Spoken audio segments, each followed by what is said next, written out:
जिसका डर था वही होता हुआ नजर आ रहा है, वही हो रहा है। वक्फ बिल पूरे देश को अशांत कर दिया है, जिसमें कोई दो राय नहीं। और इसके बाद अब मुस्लिम नेताओं की ओर से बड़ा ऐलान कर दिया गया है कि जुम्मा के दिन मस्जिदों में वक्फ के खिलाफ प्रस्ताव पढ़कर सुनाया जाएगा। सरकार हमें रोक नहीं सकती।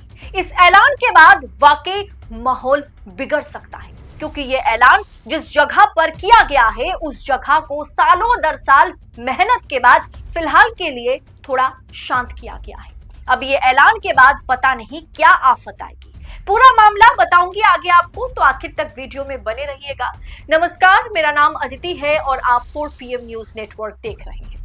जम्मू कश्मीर में वक्फ एक्ट को लेकर के घमासान मचा हुआ है।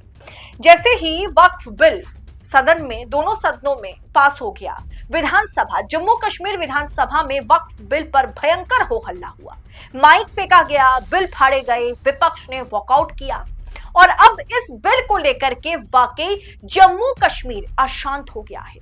5 साल बाद जम्मू कश्मीर में चुनाव कराए गए, माहौल पहले से बेहतर है, ये सरकार दावा करती है।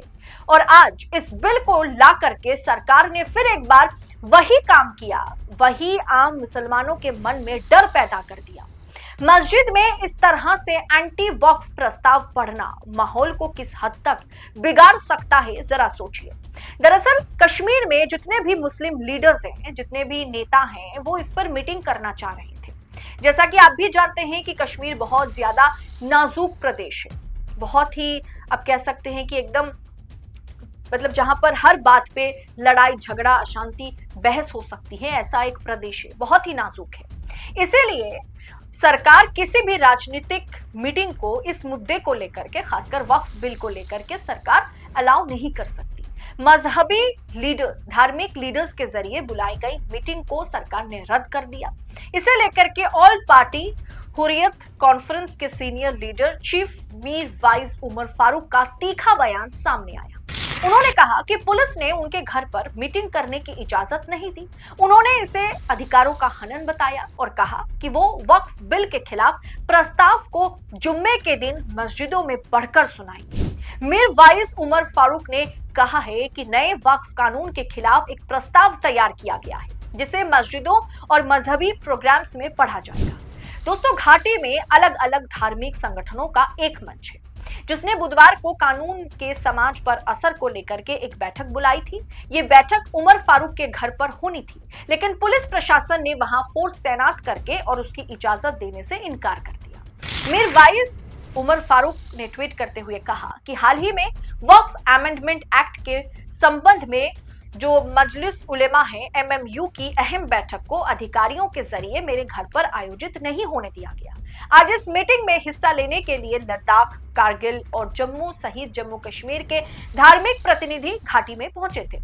यह अजीब बात है कि इस मुस्लिम मेजॉरिटी इलाके में मुस्लिम विद्वान और धार्मिक संस्थानों के जरिए इस गंभीर मुद्दे पर सोच विचार करने, सलाह करने, बातचीत करने, शांतिपूर्ण तरीके से प्रतिक्रिया देने के लिए चर्चा करने पर भी रोक लगा दी गई। उन्होंने आगे लिखा कि जब हर राजनीतिक दल भारतीय संसद में इस मुद्दे पर आजादी से अपने ख्यालात का इजहार कर सकता है, तो ये अधिकार जम्मू कश्मीर के मुस्लिम राजनीतिक और धार्मिक प्रतिनिधियों को क्यों नहीं दिया जाना चाहिए। मस्जिदों में दोस्तों अब ऐलान होगा, मस्जिदों में माइक पर यह ऐलान होगा। यह बहुत बड़ा ऐलान है कश्मीरियों के लिए, मोदी सरकार के खिलाफ इस बिल को लेकर के। उमर फारूक ने क्या कुछ कहा है? उमर फारूक ने कहा है कि मजलिस उलेमा ने फैसला किया है कि इस मामले पर सभी मेंबर्स के राय से तैयार इस प्रस्ताव को आने वाले जुम्मा को मस्जिदों और सभी धार्मिक सभाओं में पढ़ा जाएगा। इसके अलावा Majlis Ulema All India Muslim Personal Law Board को अपना पूरा समर्थन देता है। सोचिए, इस बिल पर बिना मुस्लिम नेताओं से सलाह करे पहले से आम मुसलमानों को समझाने की जिम्मेदारी बड़े बड़े मुस्लिम नेताओं को दिए बगैर इतना ज्यादा विरोध के बीच, विरोध के बाद भी इस बिल को पास कराना और जबरदस्ती लागू कराना मोदी जी को ही सिर्फ नहीं, दरअसल देश को महंगा पड़ेगा। मोदी जी को पता भी नहीं है किस आग के साथ वो खेल रहे हैं। क्योंकि जम्मू कश्मीर जैसे संवेदनशील प्रदेश में अपना तो इस तरह के लीडर्स को, धार्मिक लीडर्स को खुलेआम इस बिल को लेकर के मीटिंग करने दे सकते हैं, जनसभाओं को संबोधित करने दे सकते हैं और ना ही उन्हें पूरी तरीके से रोक सकते हैं, नजरबंद कर सकते हैं। इस मोर्चे पर सरकार को बहुत पहले से काम करने की जरूरत थी। इसमें मौलानाओं, धार्मिक गुरुओं और मुसलमानों के तमाम लीडर्स का साथ होना बेहद जरूरी था, अगर वाकई सरकार की मंशा मुस्लिम समाज के हित के लिए रहा तो। क्योंकि कुछ लोग होंगे, कुछ नेता होंगे जो सच में इसका विरोध कर रहे हैं, जो मुस्लिम समाज के लिए जो ये बिल लाया गया है वो अभी फिलहाल जो वक्फ बोर्ड है उसके पक्ष में लड़ रहे होंगे। लेकिन कुछ नेता ऐसे भी होंगे ना जम्मू कश्मीर में जो इस बिल का जो विरोध किया जा रहा है, इस बिल के विरोध के आड़ में अपनी राजनीतिक रोटियां सेकेंगे, अपना उल्लू सीधा करेंगे। क्या आपको लगता है कि सरकार ने बहुत ही जल्दबाजी में और जेपीसी द्वारा सटीक तरीके से इस बिल में सुधार करे बिना इसे लागू कर दिया है? दोस्तों, इस पूरे विषय को आप किस तरह से देख रहे हैं? इस बिल को, वक्फ बिल को पास करा करके जिस तरीके से जम्मू कश्मीर को फिर एक बार मोदी सरकार ने अशांत कर दिया है, इस पर आपकी राय क्या है? मुस्लिम नेताओं की ओर से जो बड़ा ऐलान किया गया है कि जुम्मा का दिन जो है मस्जिदों में वक्फ के खिलाफ प्रस्ताव पढ़कर सुनाया जाएगा, इससे कितना असर होता है?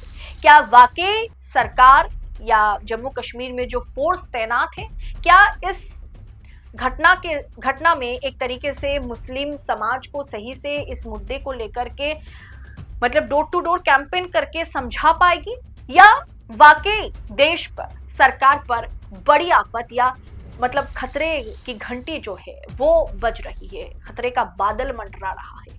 आपको क्या लगता है?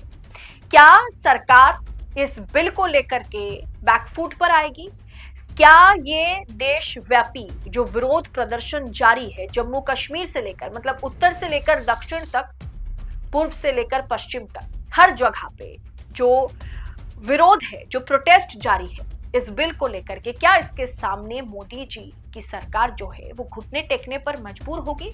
जैसा उन्होंने कृषि कानून के लिए कहा था, हाथ जोड़ करके माफी मांगे थे मोदी जी और कहे थे कि शायद मेरी तपस्या में कोई कमी रह गई होगी, क्या यहाँ भी वो वही कहेंगे कि शायद मैं मुस्लिम समाज को, मुस्लिम भाइयों और बहनों को मेरी तपस्या में कमी रह गई होगी कि मैं उनको इस बिल के बारे में, इस कानून के बारे में सही तरीके से समझा नहीं पाया? ये कहते हुए क्या ये बिल वापस होगा? आपको क्या लगता है? आप इस पर अपनी राय हमारे साथ कमेंट बॉक्स में शेयर कीजिएगा, क्योंकि आपकी हर एक राय हमारे लिए बहुत ज्यादा महत्वपूर्ण है। फिलहाल मुझे दीजिए इजाजत। बहुत बहुत शुक्रिया आप सभी का। जय हिंद, जय भारत।